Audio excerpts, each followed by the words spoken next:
안녕하세요. 저 LB 인베스트먼트의 대표이사를 맡고 있는 박교익입니다. 제가 한 20분 전에 도착해서 우리 닥터나우의 우리 장 대표님 얘기를 굉장히 좀 저도 경청하면서 들었고 또 플로어에서 나오는 많은 질문들을 들으면서 저렇게 궁금해하시는구나 하는 생각을 많이 좀 갖게 됐습니다.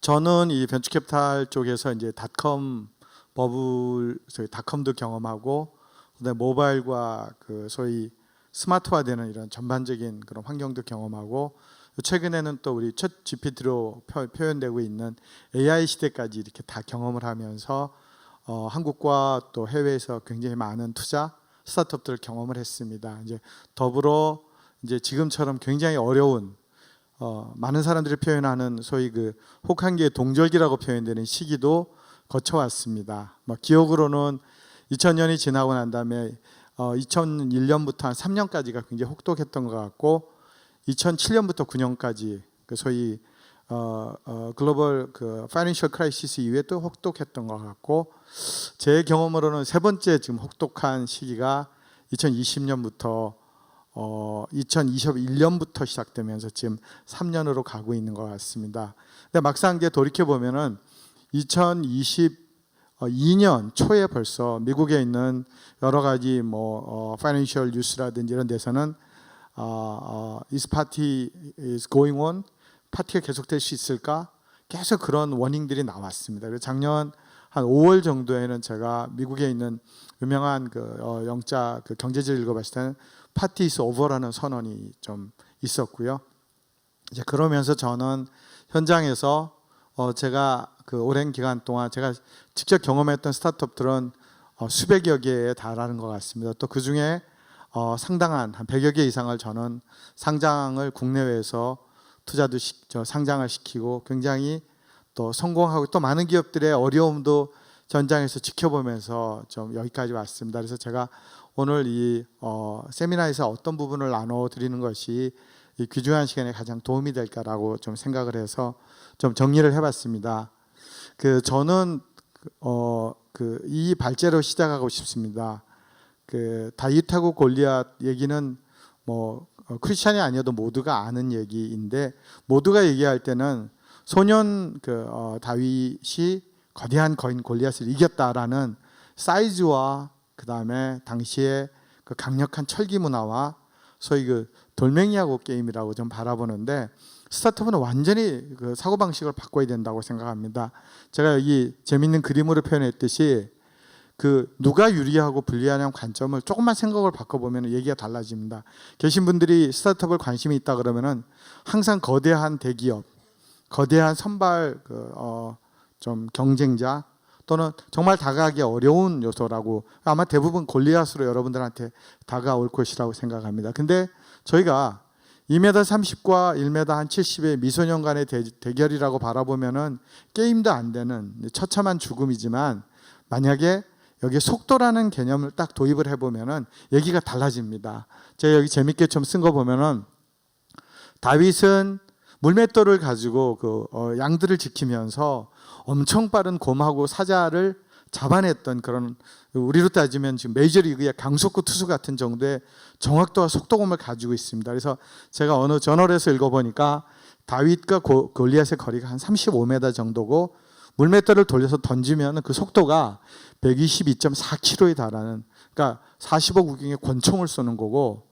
근데 곰이나 사자처럼 민첩하지도 않고 2m 30의 성경학자들이 얘기할 때는 골리앗은 자기 무기마저 이렇게 밑에 있는 종한테 들게 했을 정도로 둔했다 그러거든요. 그러면은 그런 45 구경에 메이저리그의 강속구한테는 그거는 그 표적은 정말 맞추기 너무 쉬운 거거든요. 제가 드리고 싶은 얘기는 뭐냐면은 크기와 힘의 게임이 아니라는 겁니다. 제가 경험했던 저는 그래도 한국에서 유니콘을 가장 많이 초기부터 투자해서 경험한 사람으로 주위에서 많이 평가를 해주고 있습니다.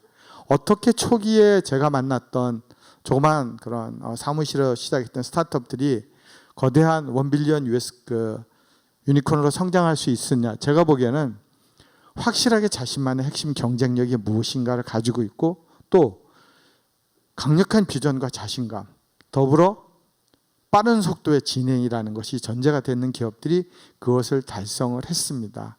그런 기업들이 제 경험으로는 가장 성공했던 기업들이고 그런 기업들이 그 위기를 이겨냈다고 생각합니다. 생각해 보시면은 그 다윗은 물맷돌 5개만 들고 도전했지만 다윗은 거기에 아무런 그 다른 무기가 필요 없었거든요.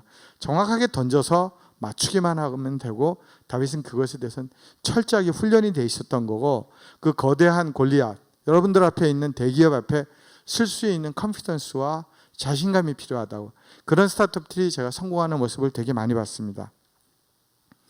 그 벤처캐피탈은 굉장히 많은 뭐 여러 가지 재밌는 얘기들이 있는데 1492년 스페인의 이사벨라 여왕이 가장 그 근원이라는 얘기를 많이 하고 있습니다. 신대륙이 있다라고 얘기하는 우리 콜럼버스, 혹시 관심 있으시면 여기 1492년이라는 영화 보시면 되게 재밌습니다. 거기에 콜럼버스가 저는 스타트업들이라고 생각합니다. 분명히 지구는 둥글고 가면 신대륙이 있는데 가보지 않았습니다. 거기서 얼마가 걸릴 거라고 펀딩을 받지만 실제 마지막 신부가 물어봤을 때는 콜럼버스는 자기도 모른다는 얘기를 합니다.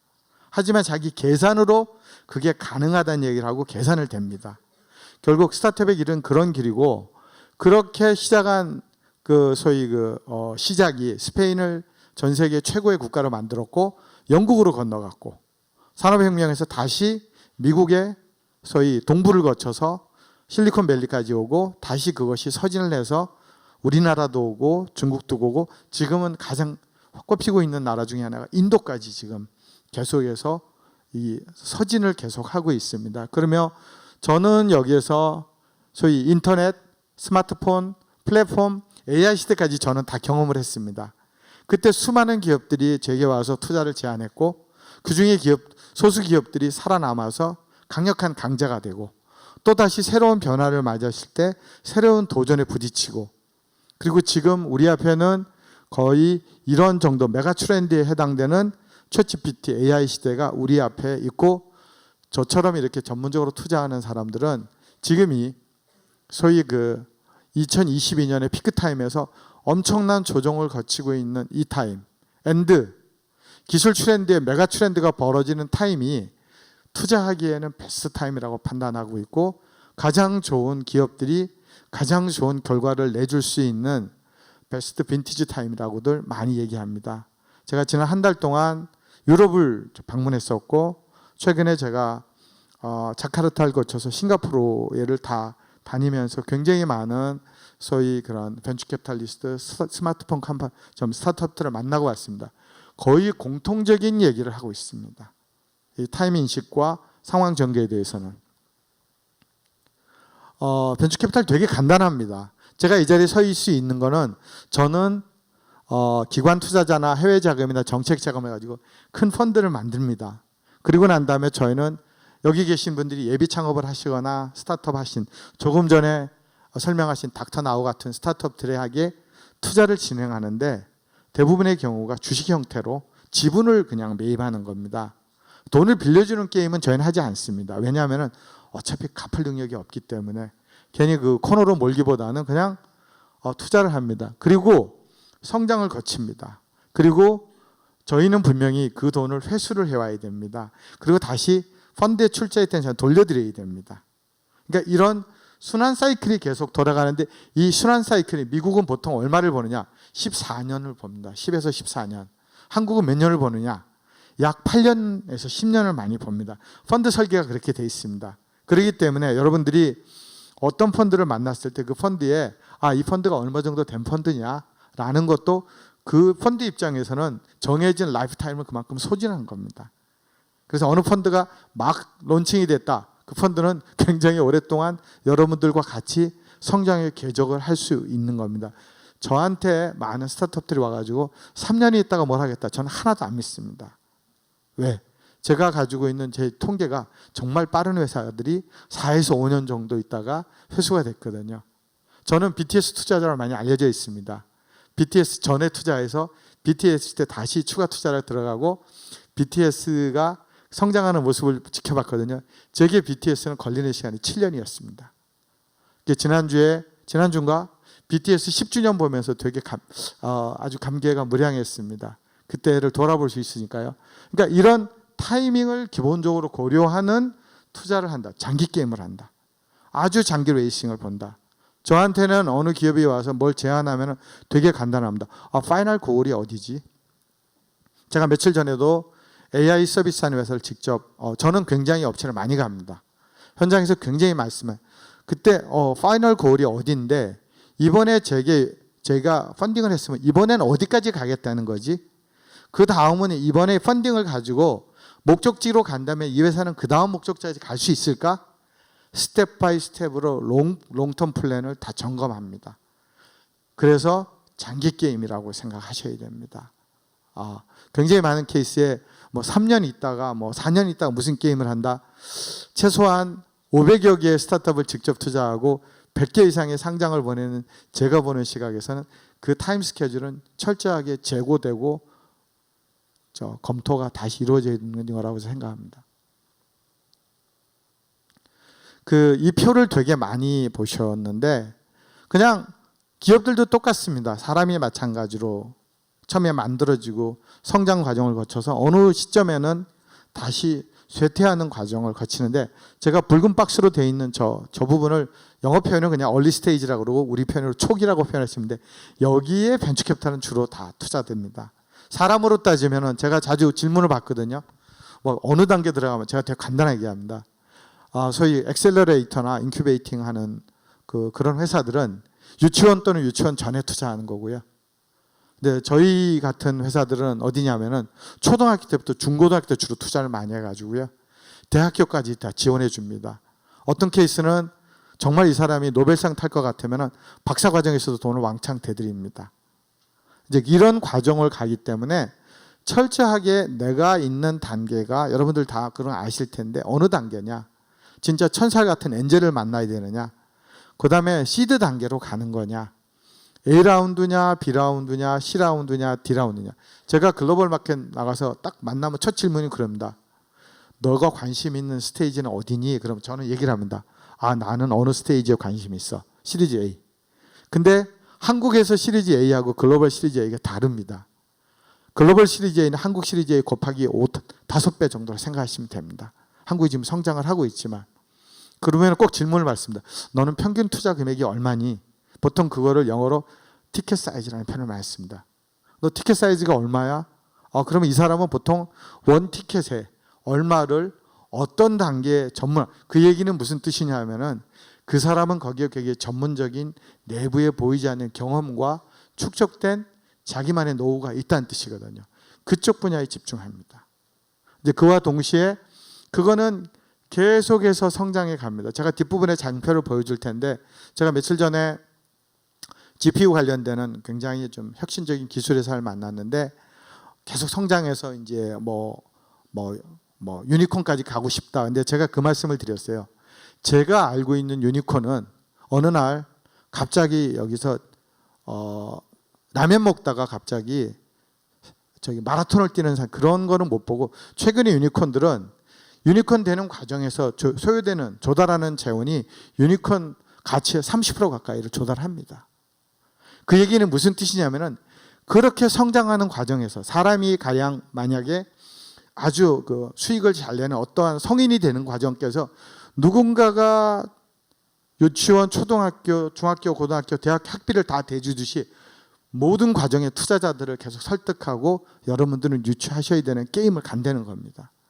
왜냐하면은 아까 우리 닥터나우의 장 대표님도 얘기했지만 일정한 단계까지 회사는 돈을 쓰면서 성장을 하지 돈을 벌기가 굉장히 어렵거든요.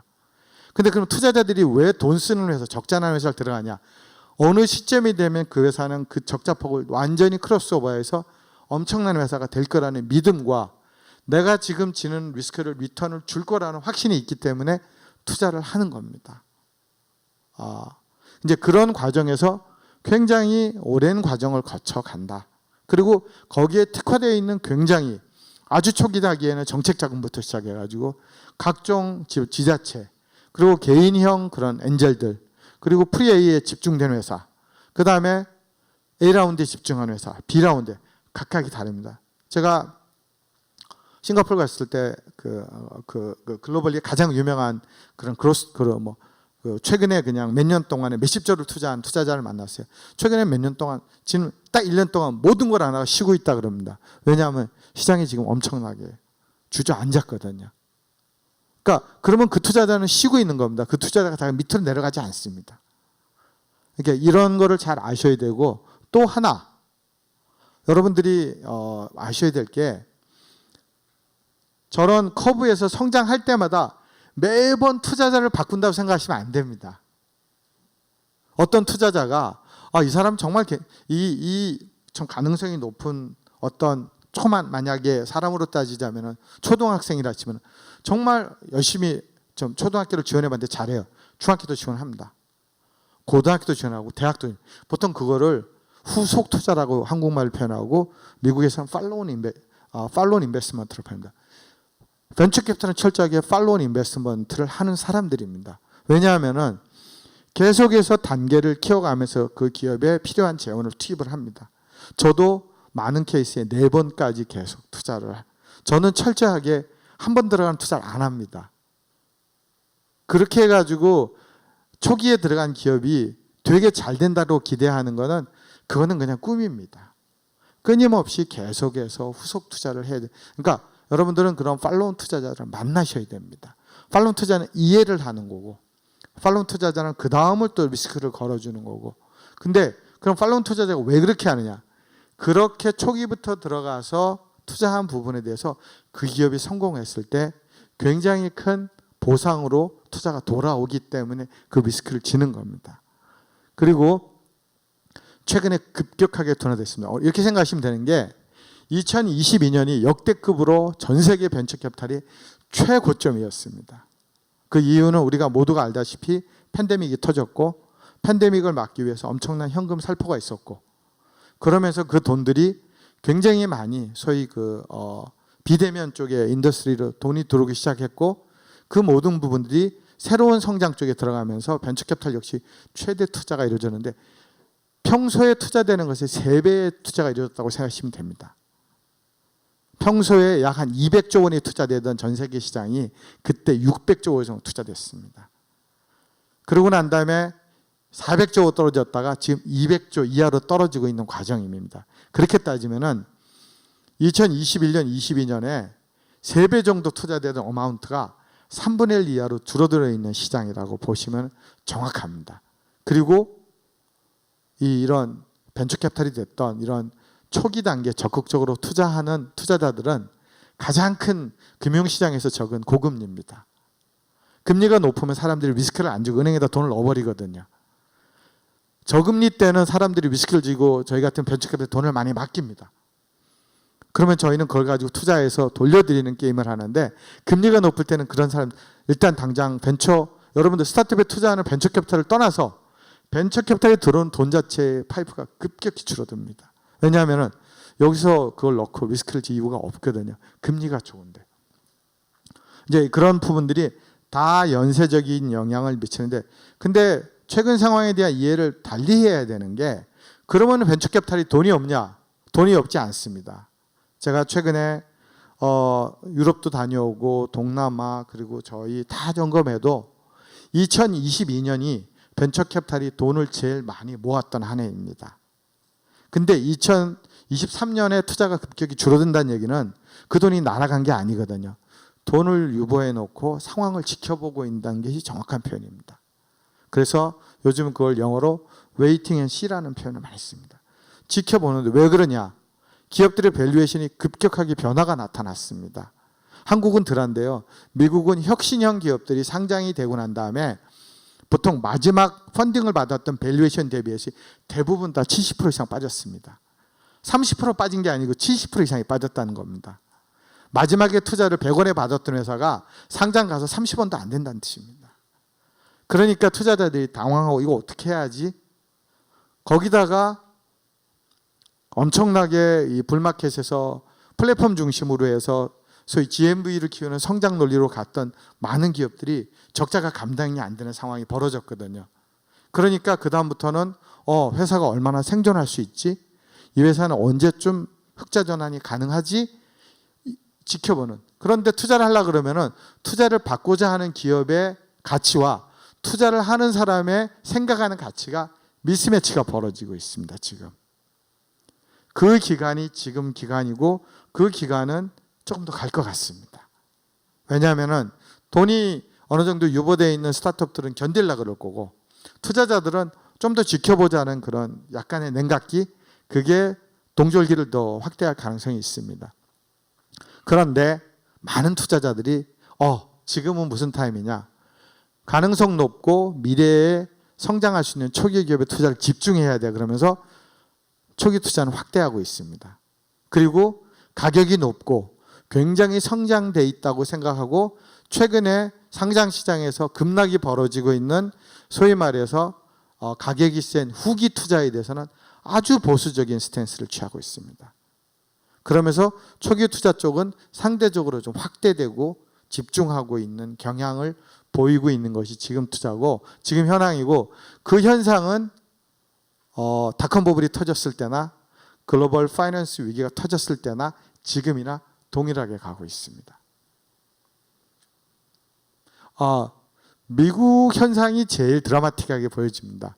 미국 보시는 것처럼 2021년 3Q 정도의 피크를 찍었던 것 대비해서 2023년 1Q에 3분의 1로 떨어졌습니다. 3분의 1로 떨어졌고요. 그 다음에 여기서 보시는 것처럼 이거는 투자되고 있는 단계의 기업들의 구성을 보여주는 건데 상대적으로 초기, 그러니까 이 투자들이 굉장히 비중이 높아지고 있습니다. 한국도 마찬가지입니다. 한국도 마찬가지입니다. 이제 이런 현상들은 제가 제 경험으로는 이게 터지면 한 5년은 갑니다. 5년은 가는데 정확하게 타임 인식을 우리가 만약에 2022년 중반부터라 본다면 지금 2023년, 그러니까 1년 정도가 패싱이었습니다. 1년 정도 더 가면 아마 바운드업 나타날 겁니다. 왜냐하면 기간 전체에서 보면 중간에 올라가는 경향들이 나타나거든요.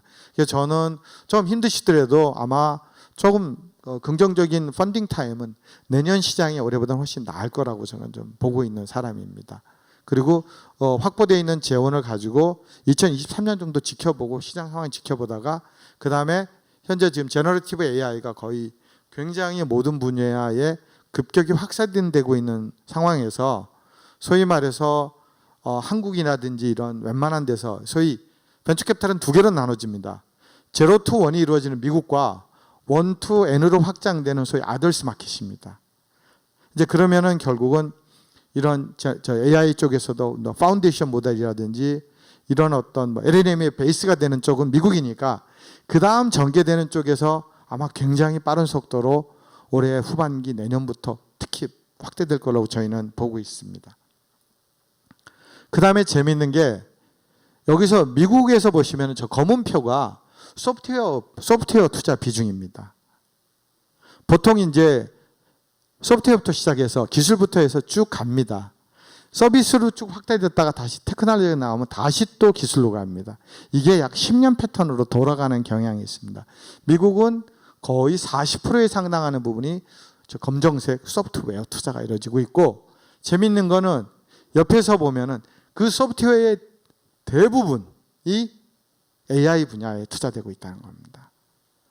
그래서 미국에서는 지금 벌써 AI 일부 초기 기업에 대해서는 버블이 나타나는 거 아닌가라는 지금 이런 혹한기 속에서도 얘기가 좀 나타나고 있고요.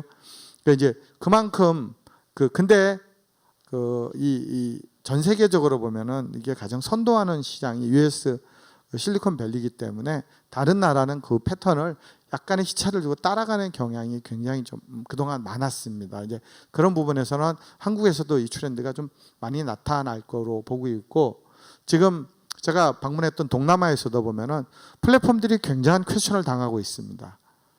플랫폼들은 첫 번째 생존 가능하냐라는 부분, 두 번째 생존은 언제까지 되는 거냐, 세 번째 프로피터블로 변환할 수 있느냐. 그래서 제가 만났던 아주 해당 지역의 탑1 그 벤처캐피탈에서는 자기 전체 포트폴리오를 놓고 캐시 기준에서 생존 월 단위를 바 차트로 다 보여줄 정도로, 그리고 언제 프로피터블로 변환한지에 대한 차트를 보여줬습니다. 그만큼 절실하게 투자자들이 현재 서비스나 플랫폼을 바라보고 있는 시각은 조금 보수적입니다. 이제 그러면은 어떻게 해야지 이 변화를 다시 이겨내고 다른 게임을 하느냐? 다른 스토리를 말씀하셔야 됩니다. 계신 분들이 주로 예비 창업이고 창업을 하시는 분이라면은 결국은 이 초저금리에서 평소보다 진짜 수십 배에 달하는 돈이 풀려서 그 돈이 움직였던 시대와 금리가 세지고 그 다음에 지정학적 리스크가 발생되고 그 다음에 인플레이션에 의해서 미국 금리가 단기에 떨어질 가능성이 없는 상황에서 벌어지고 있는 이 벤처캐피털과 스타트업의 환경도 현실로 받아들이고 접근하시는 게 좀 맞다고 생각합니다.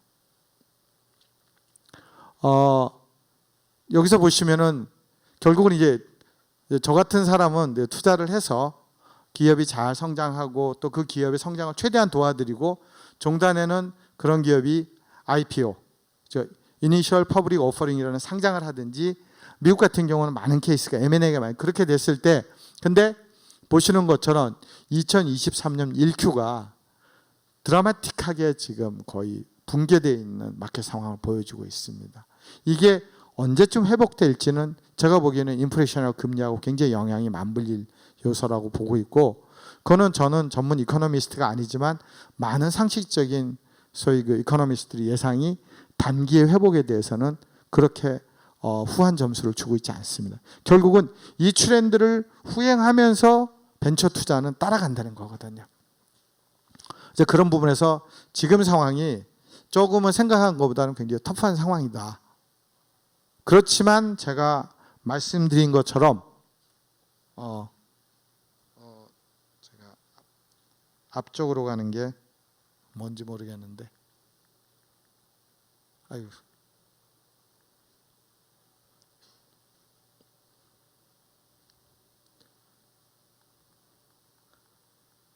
제가 이거 잠깐만 앞쪽으로 가는 걸 뭘 누르면 되는지 좀 말씀 좀 주실래요?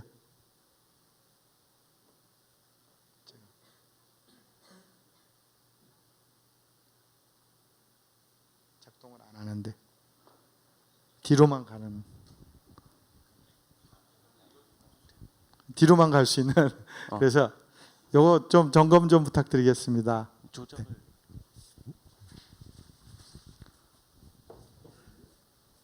돌아갈 수 있는 게 어떤 건지. 네.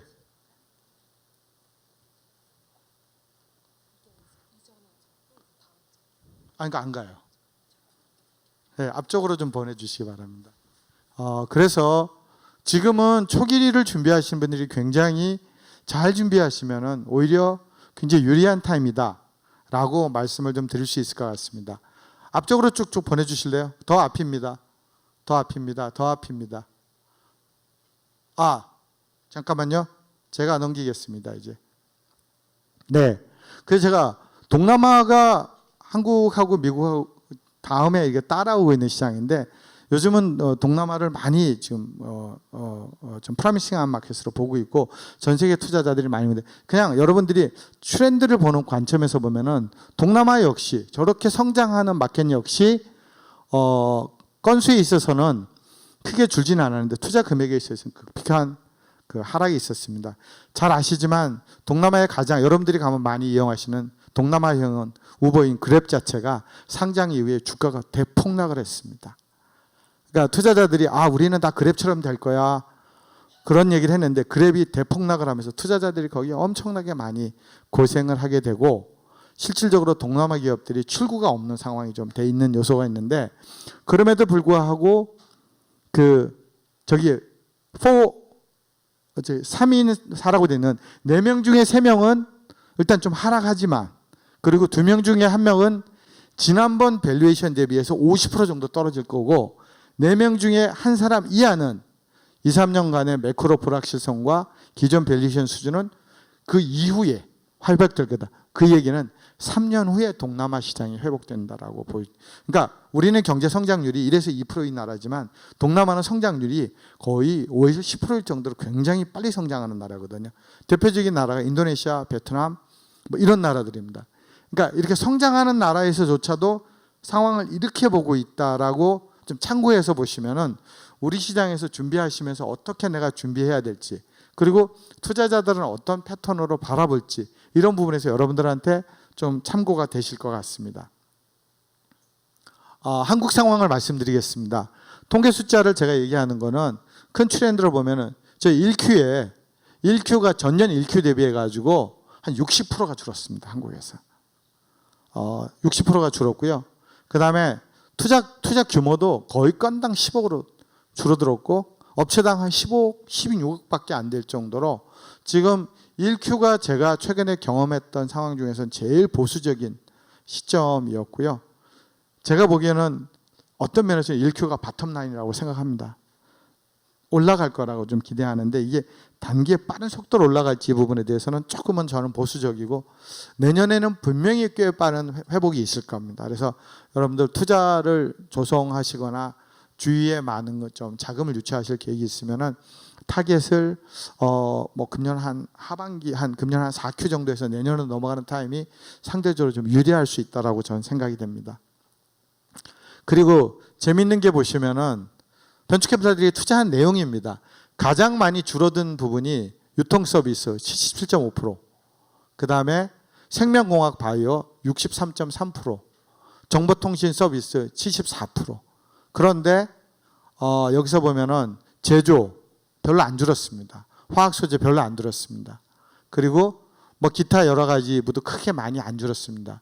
그 얘기는 최근에 약간의 투자 패턴이 서비스나 이런 플랫폼 중심에서 약간 기술이 있거나 약간 뭔가 이렇게 좀 텐저블한 기술가 있는 쪽으로 패러다임이 바뀌고 있습니다.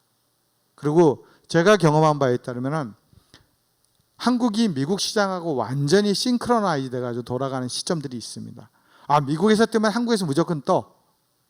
그리고 또 어느 시점에는 우리 인더스트리의 성장은 미국하고 다르기 때문에 좀 달라. 근데 지금 조금 달라지고 있습니다. 한동안은 미국에서 뜨면 한국에서 무조건 뜬다고 그랬는데, 일단 한국의 그런 서비스 프로바이딩 하는 사람들이 약간은 벌써 생태계상으로 우선 선발업자로서 진입을 벌써 해버렸어요. 많은 돈을 모으고. 이제 그러면서 이 패턴이 어디서 나타나냐면은 우리나라나 중국이나 좀 몇몇 나라에서 약간 기술과 좀 이런 요소들이 있는 회사들이 좀 더 주목을 받으면서 투자가 최근에는 활발해지고 있는 경향이 있습니다. 제가 보기에는 이 부분은 좀 더 1, 2년 더 뚜렷해질 가능성이 있을 것으로 저는 예상을 하고 있습니다.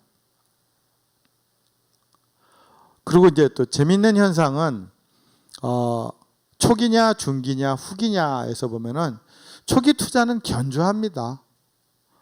초기 투자는 항상 견조하고요. 리스크가 발생되면 발생될수록 투자자들은 초기에 좋은 회사들을 찾으러 다닙니다. 초기에 좋은 회사를 찾으러 다니고요. 가장 우리나라에서 영향을 많이 받은 분이 중기라고 표현되는데, 제가 보기에는 중기 후기 할 것 없이 굉장히 영향을 심하게 지금 받고 있습니다. 단지 후기 기업들은 상당히 그 많은 재원을 확보하고 견딜 힘이 좀 더 있는 거고, 보통 여러분들 이제 보통 요즘은 이제 미국에서 런웨이라 그러거든요. 이 회사가 얼만큼 향후에 견뎌내서 갈 수 있느냐. 대부분의 스타트업들 설계를 맥시멈 24개월, 넘어갈 때는 18개월 정도를 합니다. 18개월 정도 넘어가면은 대부분의 기업들이 돈을 버는 구조가 아니고 R&D를 하건 사업을 론칭을 시키건 개발을 하건 사람을 몰고 돈을 쓰는 단계이기 때문에 보통 자금이 소진된다라고 보통 보고 있어요. 그리고 30개월, 40개월 돈을 땡기는 스타트업은 없습니다. 왜냐하면 그 얘기는 미래의 모든 내 포텐셜을 지분을 다 외부에 줘야 되기 때문에 그 게임은 스타트업이 하는 게임도 아니고 할 이유도 없습니다. 그러면은 합리적인 18개월과 24월, 4개월 정도 동안 내가 얼만큼 성장하고 무엇을 달성하고, 되게 안타깝게 내가 돈이 떨어지는 시점에 시장이 어떻게 될지에 대해서도 여러분들이 생각을 항상 하셔야 된다는 겁니다. 절대 시장은 내 마음대로 움직여주는 건 아니거든요. 그래서 항상 설계하실 때 그 설계를 가지고 여러분들이 캐시플로우로 관리를 해 가셔야 됩니다. 제가 뒷부분에 말씀드릴 때 투자 유치할 때 가장 저도 투자를 제안을 받을 때 생각하는 게 이 회사가 이 돈 가지고 언제까지 견뎌낼 수 있는 거지를 반드시 염두에 둡니다. 그게 투자자들이 가장 먼저 컨선하는 컨선 포인트입니다. 그리고 한국에서도 보면 상장을 보면은 한국 상장 나쁘지 않았습니다. 소위 말해서 2022년에 LG 엔솔처럼 뭐 10조 이상 땡긴 회사를 제외하고는 최근에는 대형주들이 그만큼 좀 소규모였기 때문에 소형주들은 오히려 보면 낮은 밸류에이션 올라가가지고 최근에 이렇게 많이 주가들이 좋았고요. 더더군다나 최근에 그 이 공모주를 확정 씌우면서 400%까지 오를 수 있도록 만들었기 때문에 아마 제 생각에는 소형주 중심의 IPO 시장은 금년도에 활발할 거라고 기대하고 있고, 저는 그게 스타트업에 굉장히 순기능할 거라고 생각하고 있습니다. 어딘가만 움직이고 막 활발해야지 영향권이 같이 이렇게 들어오거든요. 이제 그런 관점에서 금년도에도 이 부분에 대해서는 원활하게 진행되고 있다. 보시면은 붉은 표시가 올해고 파란 표시가 작년이었는데 대부분이 다 전년보다 높은 부분에 마킹이 되고 있습니다. 그래서 그만큼, 근데 제가 다녀보면은 제가 다음 장표에서 얘기할 텐데 한국은 여러분들 스타트업 하시기 굉장히 좋은 나라입니다. 제가 보기에는 미국을 제외하고 미국, 중국을 제외하고 한국만한 나라가 없다고 생각하는 이유는 투자자들이 투자를 하면은 투자금을 회수할 수 있는 코스닥 마켓이라는 것이 있습니다. 동남아 전체 코스닥 같은 마켓이 없습니다.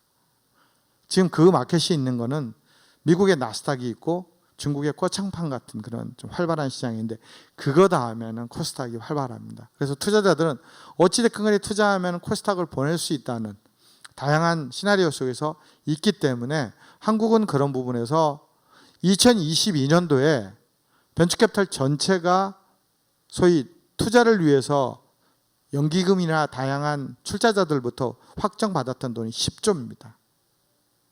한 해에 한 나라에서 10조 원의 돈이 스타트업 투자를 위해서 모이는 국가는 전 세계에서 5개도 없습니다.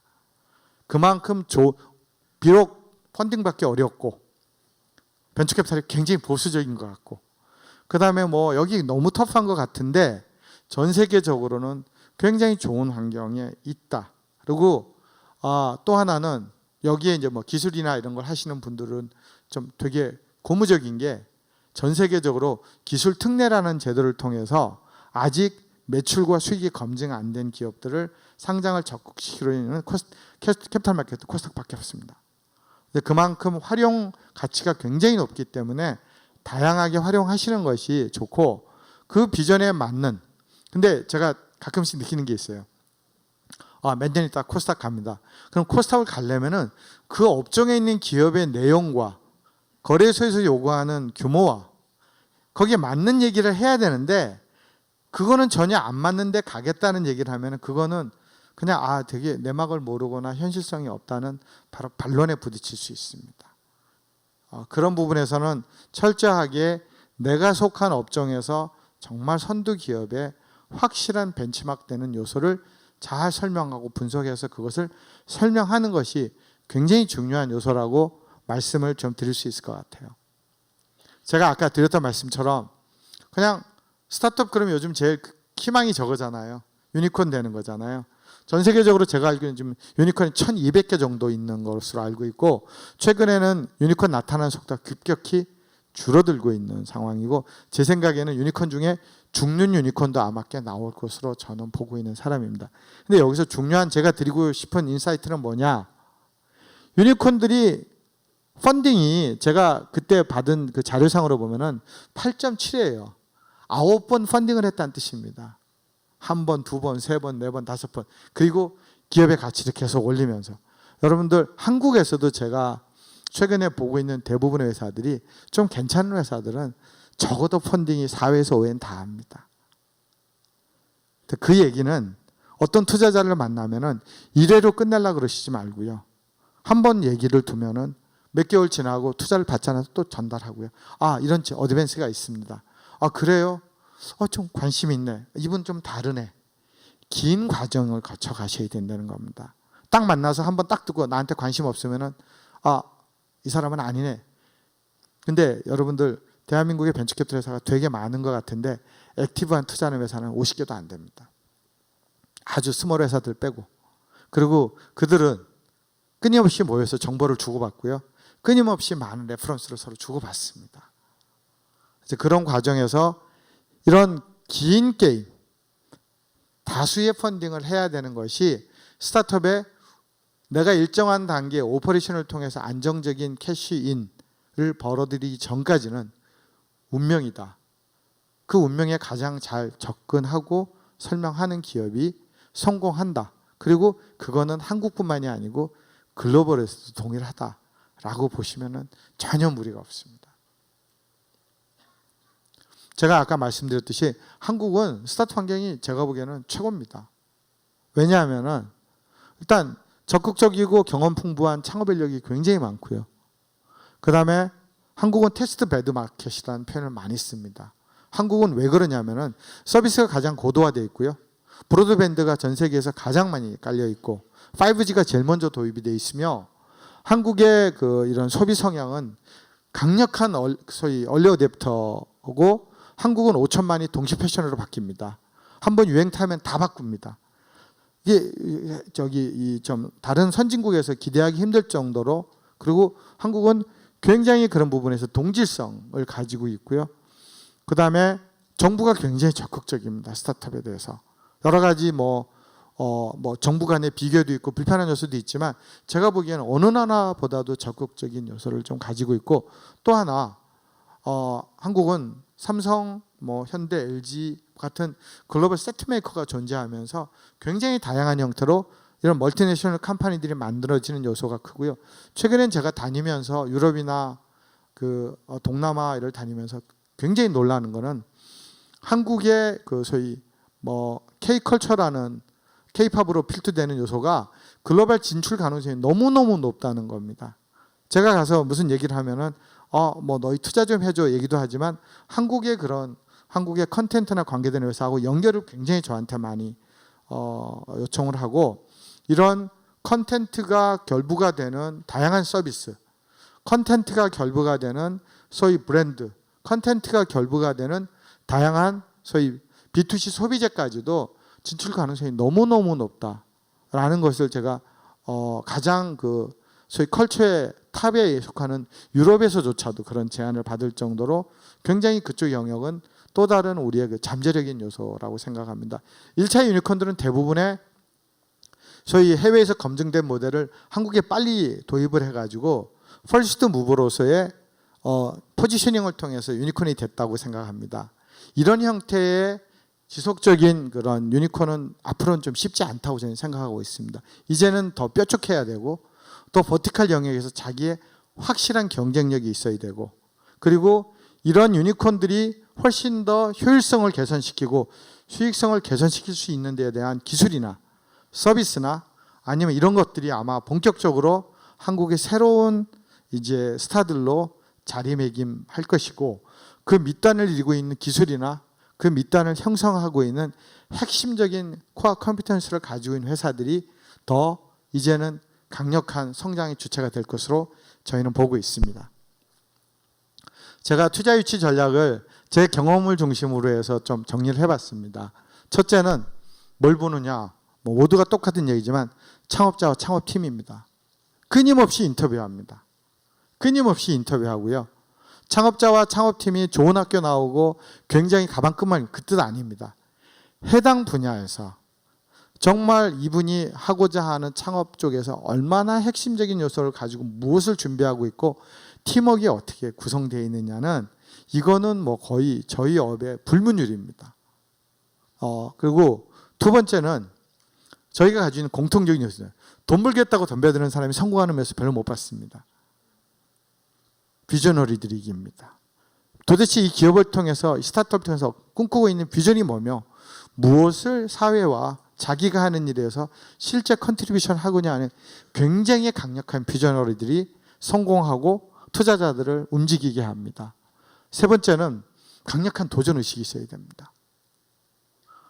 굉장히 어렵습니다. 제가 아까 다윗과 골리앗 말씀드렸지만 모든 것이 골리앗입니다. 근데 실패할 수 있습니다.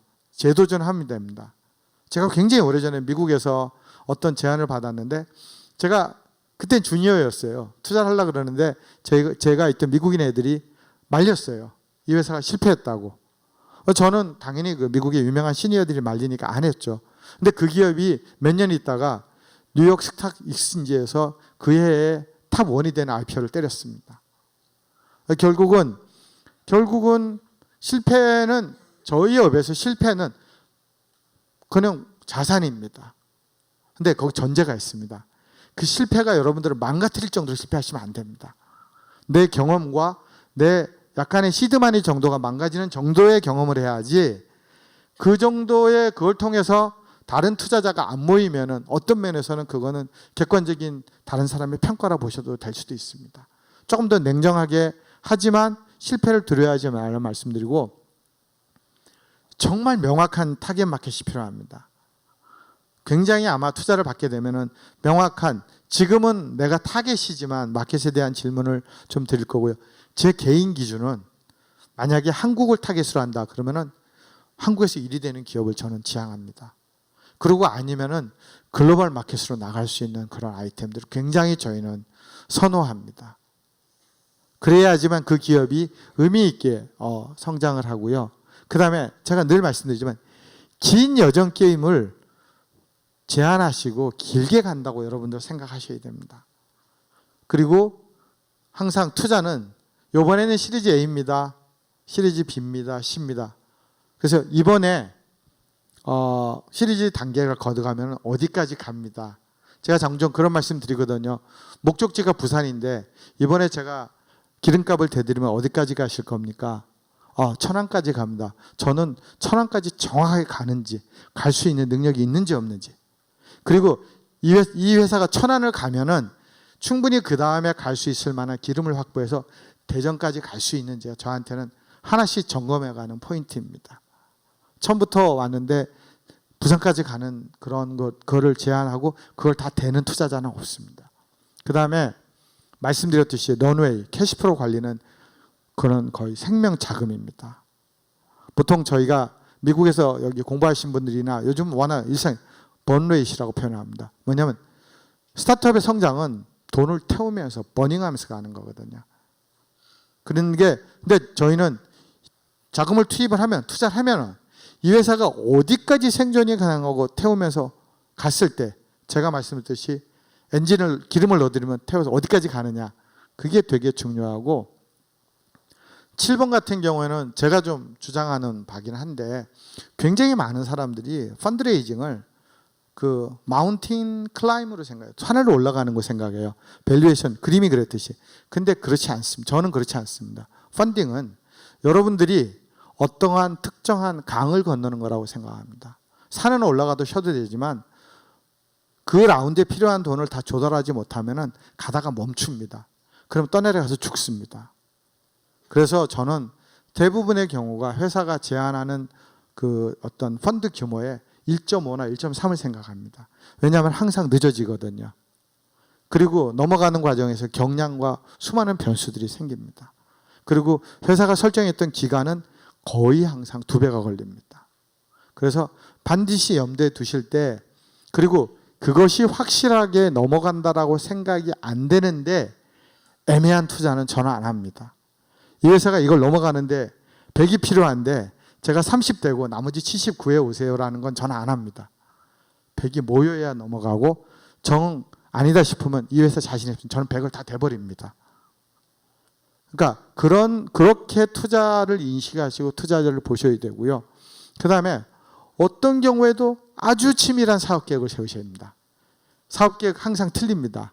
제가 받았던 수백 개 사업계획서 중에서 달성된 사업계획서는 제가 한 번도 못 봤습니다. 그런데 사업계획은 굉장히 치밀해야 되고 끊임없이 수정하고 보완하고, 심지어는 피보팅을 하더라도 사업계획은 정교하고 여러분들이 그 단계에는 논리적이면서도 구체적이어야 됩니다.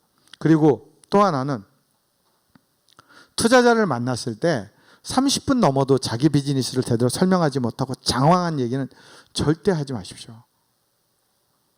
10분 안에 상대방의 인사이트를 잡아야 됩니다. 그만큼 준비하고 압축을 해야 됩니다. 이거는 제 얘기가 아니고 실리콘밸리 격언이기도 합니다. 그리고 투자자는 절대 귀납적이지 않습니다.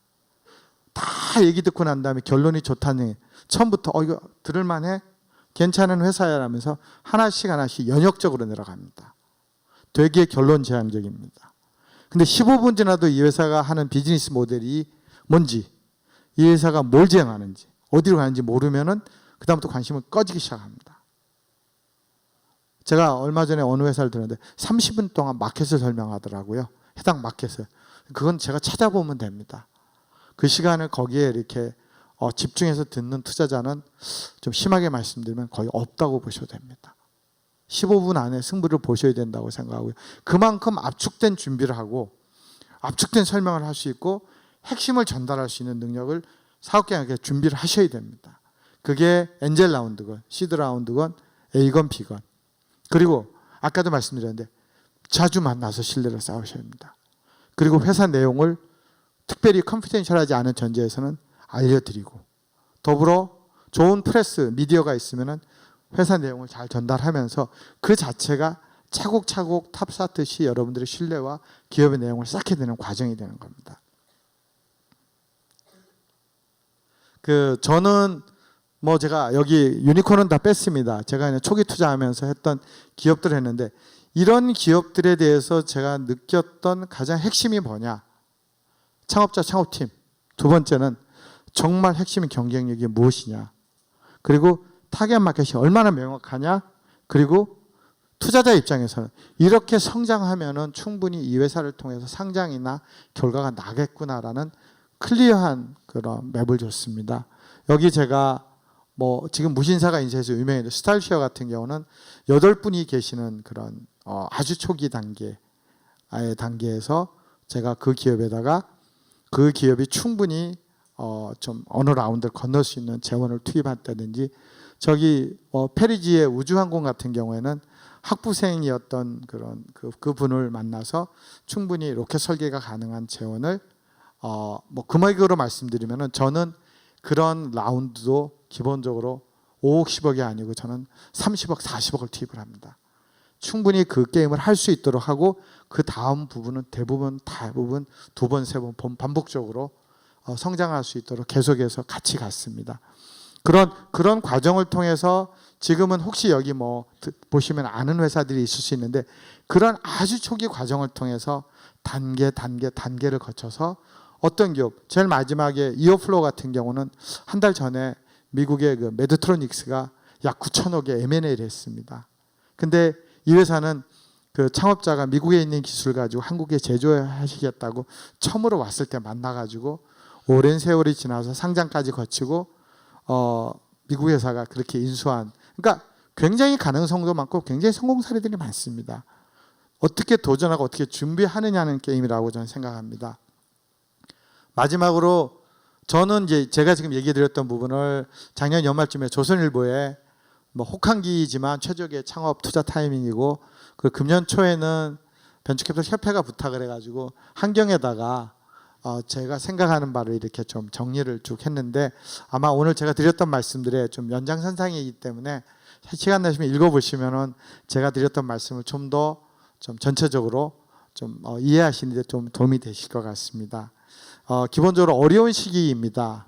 어려운 시기인데 제가 말씀드렸듯이 동계훈련을 잘 마치거나 잘 준비된 팀은 최적의 타이밍이기도 합니다.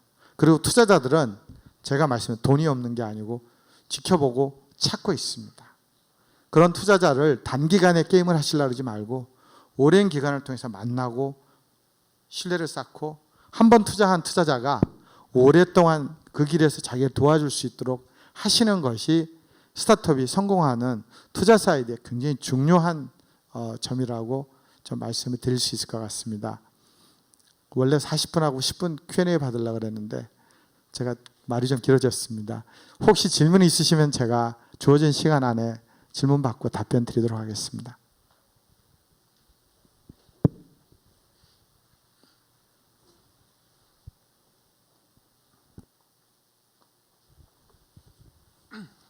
네, 강의 잘 들었습니다.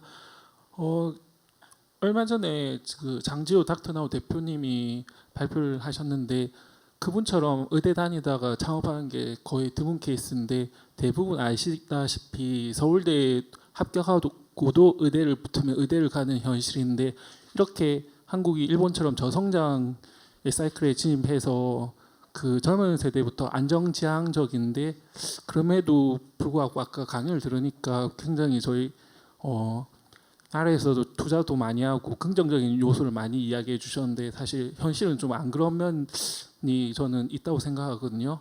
그렇다면 이렇게 계속 푸시하고 뭐 풀링하고 하겠지만은 그 성향이라는 게 요즘 젊은 세대 얼마나 그 똑똑합니까?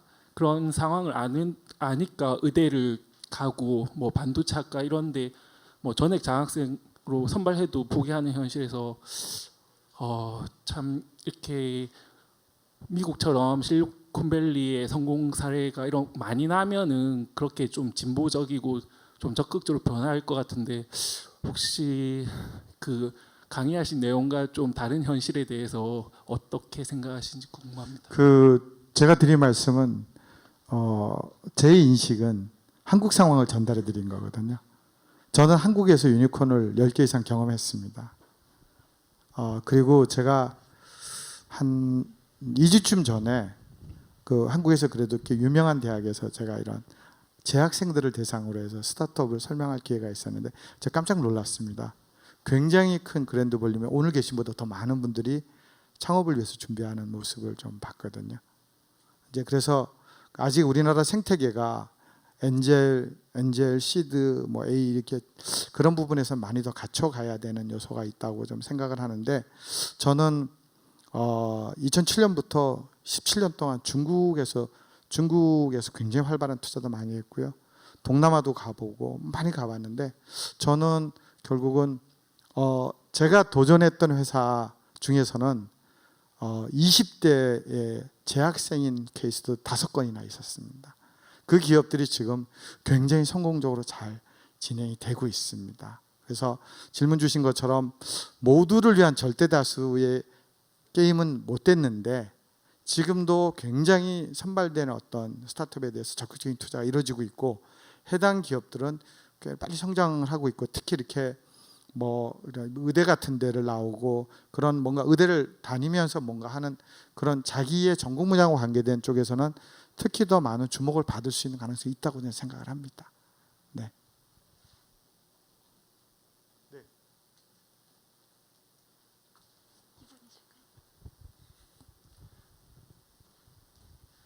네, 안녕하세요. 광주에서 온 천창현이라고 합니다.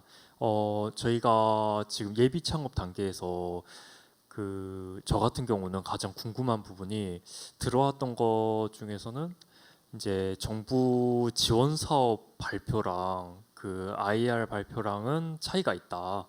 그래서 이제 저희는 정부 지원 사업을 우선 받는다고 생각을 하고 거기에 맞춰서 발표를 준비해 왔거든요. 근데 이제 그 IR을 저희가 하거나 할 때 가장 이제 큰 차이점이라면은 어떤 것들이 있을까? 그리고 그 처음 이렇게 IR을 하는 저희 예비 창업자나 초기 창업자들이 가장 많이 하는 실수라면 또 어떤 게 있을지 그게 궁금합니다.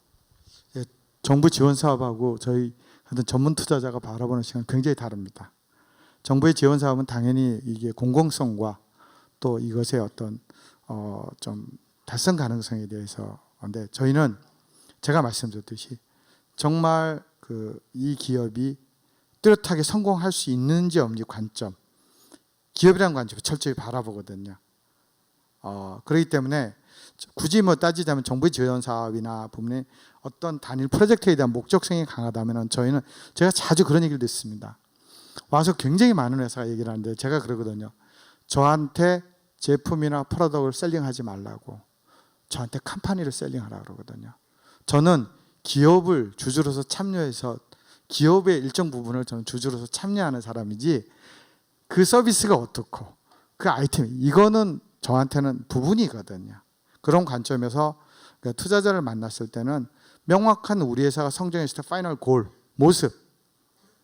그러니까 BTS가 지금 7명이 모여서 지금 막 모였지만 글로벌 탑이 되겠다는 보이그룹의 비전이나 꿈 그것을 실현시킬 수 있는 구체적인 자신의 계획 이런 부분들은 그 프로젝트를 위해서 돈을 받는 것과 그 기업이 오늘의 하이브가 되는 건 다른 얘기지 않습니까? 투자자들은 두 후자를 굉장히 많이 하고 주의하셔야 될 점은 제가 아까 드렸던 얘기입니다. 컴퍼니로 셀링하셔야 됩니다. 이 회사는 어떤 꿈이 있고 누가 구성이 됐으면 우리는 뭘 할 수 있고 그래서 우리가 어떻게 된다는 그 얘기를 명료하게 하셔야 된다고 생각을 하고 너무 지엽적인데 묶여가지고 그 얘기를 자꾸 묶이게 되면은 놓치게 됩니다. 시간이 굉장히 많이 가고 그러면은 자기가 전달하고자 하는 핵심이 좀 뒤로 후순위로 가는 경우가 있습니다. 이제 그런 부분에서는 약간 추상적이긴 한데 투자자한테는 내가 만든 회사, 내가 창업하는 회사를 컴퍼니를 셀링한다. 그리고 그 가장 주역은 나다. 왜냐하면 파운더하고 판 팀을 보니까요. 그런 관점의 차이를 좀 보셔야 될 포인트가 있는 것 같습니다.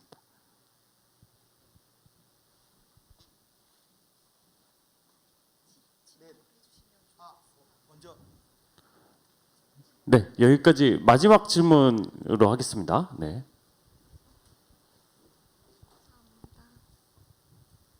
안녕하세요. 블록체인 비즈니스를 준비 중인 김민설입니다. 뮤직하우 투자 사례가 PPT에서 보게 되었습니다. 뮤직하우 같은 시장은 기존에 존재하지 않았는데 어떤 이유로 무엇을 봐서 투자를 해주신지 혹시 이야기를 공유해 주실 수 있으십니까? 네, 저는 이제 BTS 투자자이기 때문에 K-팝에서 좀 투자자로서는 좀 무게감이 있는 사람으로 평가를 받고 있고요. 뮤직하우가 처음으로 제안을 받았을 때 저는 이렇게 생각했습니다. K-팝의 성장의 가장 중요한 요소 중에 하나가 소위 IP, 소위 그게 저작권, 저작 인저권 포함해서 이제 그리고 이것이 또 저는 저작권이나 저작 인저권은 계속해서 음악의 어떤 좀 인기도에 따라 가지고 안정적인 캐시플로우가 창출되는 그런 좀 구조입니다. 그리고 처음에 그것을 이렇게 유통 플랫폼을 제안을 받았을 때 저는 굉장히 참신했어요. 그거를 현재 가치로 환산시켜 가지고 그것을 트레이딩을 하게 되면은 K-팝에 속한 모든 소위 저작권자, 아티스트, 심지어는 기획사까지 모두가 플러스가 되는 거고 저한테 되게 관심이 있었던 거는 대부분의 플랫폼은 우리나라는 밖에서 수입을 해오는데 뮤직하우 플랫폼은 우리가 오리진이 됐던 한국이 오리진이 됐던 그런 부분이고 한국의 K-팝의 성장 속도에 맞춰서 글로벌 진출이 가능하다고 저는 판단했습니다. 물론 그 전제는 이게 거래소가 되려면은 투명성, 그 다음에 안정성, 소위 말해서 지금 정부로부터 요구받고 있는 부분은 갖춰야 될 요소라고 생각을 했는데 그 부분은 갖춰질 수 있다라고 저는 생각했습니다. 그런 관점에서 아주 초기 단계에 전 참여를 했고 기업이 더 성장할 수 있다기까지 제가 계속 후속해서 좀 지원을 드렸고 그 중간 단계에서 이제 정부는 또 다시 제도적인 보완을 요구해서 지금 제도 보완을 마치면은 금년 최소한 한 3Q에는 서비스가 다시 시작되고 회사는 그간에 확보된 재원을 가지고 굉장히 좋은 음원들을 지금 많이 확보를 한 상태이기 때문에 저는 한국이 기반이 되는 좀 굉장히 좋은 비즈니스 모델이고 제가 싱가포르나 미국 같은 데 가서 이 얘기를 하면은 굉장히 관심이 있어 하고 거기는 거기대로 각각이 가지고 있는 소위 IP를 가지고 여기에 운영했던 시스템을 도입하는 부분에 대한 관심이 높거든요. 그런 관점에서 투자를 좀 하게 돼서 현재까지는 숙제도 있지만 그래도 긍정적인 요소가 많게 잘 성장을 하고 있다고 생각합니다. 오랜 시간 경청해 주셔서 감사드리고 어려운 동절기인데 저는 굉장히 이 시점이 도전하실 수 있는 타임이라고 생각하기 때문에 사업 열심히 하시고 또 그 투자 현장에서도 또 늘 같이 뵈면은 인사도 나누시고 여기서 제 얘기를 들었다고 말씀 주시면 제가 더 경청을 하지 않을까 싶습니다. 수고 많으셨습니다.